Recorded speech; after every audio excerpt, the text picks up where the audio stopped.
অধ্যাপক কাজী মাহবুবুর রহমান, এই জুলাই আন্দোলনের পরে বা জুলাই গণঅভ্যুত্থানের পরের বাংলাদেশে আমরা যদি যে জুলাই কোথায় কোথায় ব্যর্থ হলো কিংবা জুলাইয়ের আকাঙ্ক্ষাগুলো কোথায় কোথায় পূরণ হলো না, তার কারণ হিসেবে দুইটা টার্ম অনেকে ব্যবহার করেন। একটা হচ্ছে গিয়ে যে রাজনৈতিক স্বার্থের দ্বন্দ্ব, আর একটা প্রভাব হিসেবে বলেন যে উগ্র ডানপন্থার একটা উত্থান হয়েছে বলে ঠিকঠাক মতো আসলে জুলাইয়ের চেতনা বা জুলাইয়ের আকাঙ্ক্ষা বাস্তবায়িত হচ্ছে না।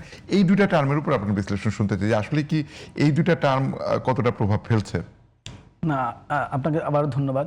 আসলে তো ক্ষমতার প্রতিদ্বন্দ্বিতা আছে, কিন্তু আপনি যে দুইটার কথা বলেছেন এটা আমি এই দুইটাকেই প্রধানত দায়ী মনে করি না। প্রধানত আর কি এটা আছে, কিন্তু ক্ষমতার প্রতিদ্বন্দ্বিতা থাকবে সমাজে এবং এটা সবসময় ছিল।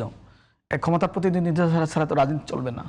না, আমি বলছি স্বার্থের দ্বন্দ্ব, সেটাকে আমি এখন আপনি স্বার্থ তো আর ক্লিয়ারলি বোঝা যাচ্ছে না, সেটাকে আমি ক্ষমতার প্রতিদ্বন্দ্বিতা বলছি আর কি। কারণ আপনি রাজনৈতিক দলগুলো যখন ক্ষমতা যেতে চায় এটাই তার স্বার্থ, এবং এই স্বার্থটা পূরণ করার জন্যই সে কিন্তু সব অধিকাংশ সময়ই আপনার নানান পথ অবলম্বন করে। তাদের কাছে আমরা মেকিয়াভেলিয়ান পলিটিক্সে দেখেছি যে আপনার কাছে মিনসটা ইম্পর্টেন্ট না, ইম্পর্টেন্ট এন্ডসটা। আপনি কি লক্ষ্যে যেতে চাচ্ছেন সেটা, লক্ষ্য অর্জনটা ইম্পর্টেন্ট, লক্ষ্যটা কীভাবে অর্জন করেছেন সেটা ইম্পর্টেন্ট না।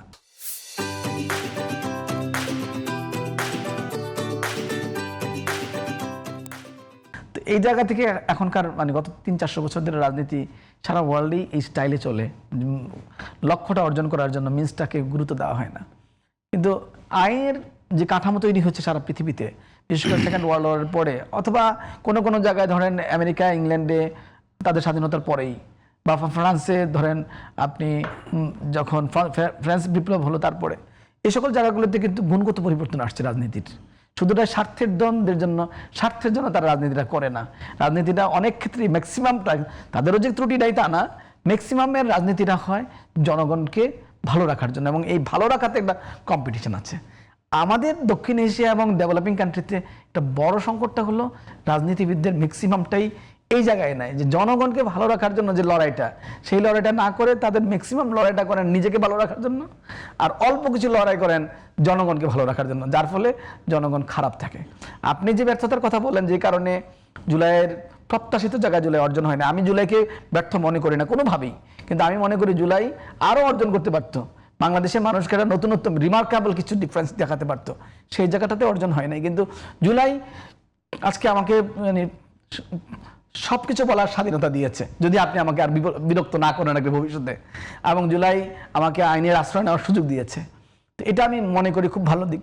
কিন্তু 5ই আগস্টের পরে বেশ কয়েকটা ঘটনা জুলাইকে প্রত্যাশিত জায়গায় নিতে দেন। একটা হলো লম্বা সময় ধরে সংস্কার কমিশনের প্র্যাকটিস, এটা দরকার ছিল না, এটা 2 মাস দরকার ছিল বা 1 মাস। আমি তো মনে করি শপথ অনুষ্ঠানের দিনই প্রধান উপদেষ্টা বলতে পারতেন যে নির্বাচন কবে হবে ঠিক করেন।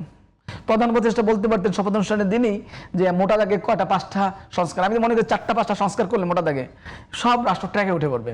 কিন্তু আপনি তো সংস্কারের যেই শাখা প্রশাখা খুলে বসলেন, এগুলো নিয়ে এত আলোচনা দরকার নেই, কারণ আপনি মৌলিক বিষয়গুলোতে একমত হবেন, পরে সংস্কার করার সময় তো আপনাকে বিভিন্ন জায়গায় পরিবর্তন করতে হবে, এটা ব্রডার জায়গায় ইমপ্লিমেন্টেশনের সময়। কিন্তু শুরুতেই যেভাবে সংস্কারটাকে এটা আলিশান, এটা সব আমি বলবো অ্যাম্বিশিয়াস প্রজেক্ট হিসাবে, এবং এইভাবে যেভাবে দীর্ঘমেয়াদ এবং সবাই কিভাবে বসছে কি করছে এটা নিয়ে কত বিতর্ক, আরো অনেক কিছু আছে।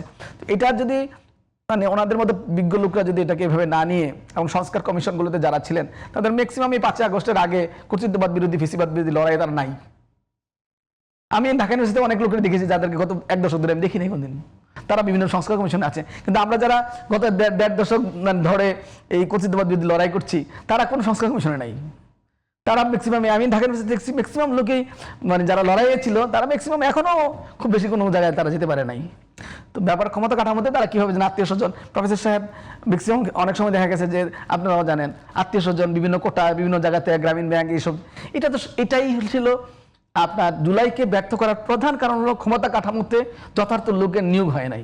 যথার্থ লোক মানে গত 15 বছর কর্তৃত্ববাদ বিরোধী লড়াইয়ে যার ভিশন ছিল, লড়াইয়ে যে অব্যাহতভাবে নিজেকে রক্ষা করতে পেরেছিল, মানে কোনোভাবে কম্প্রোমাইজ যায় নাই, সেই লোকটা তার লড়াইয়ের কষ্ট আছে, সেজন্য সে জুলাইকে টিকে ফেলতো। কিন্তু আপনি যারা নিয়েছেন জুলাইতে, মানে জুলাই পরবর্তী সময় ক্ষমতা কাঠামোর পরিবর্তনে, সেই লোকটার তো কোনো কষ্ট নাই, সে এনজয় করেছে। এই জন্য আমি দেখেছি অনেক মন্ত্রীদের নাম বলতে পারি যারা বিদেশে ঘুরে গিয়েছে, স্ত্রীকে নিয়ে গিয়েছে, বিভিন্ন কূটনীতিক পাড়ায় যখন দাওয়াতে গিয়েছি, গিয়ে দেখি ওনারা নাচ গান করছেন।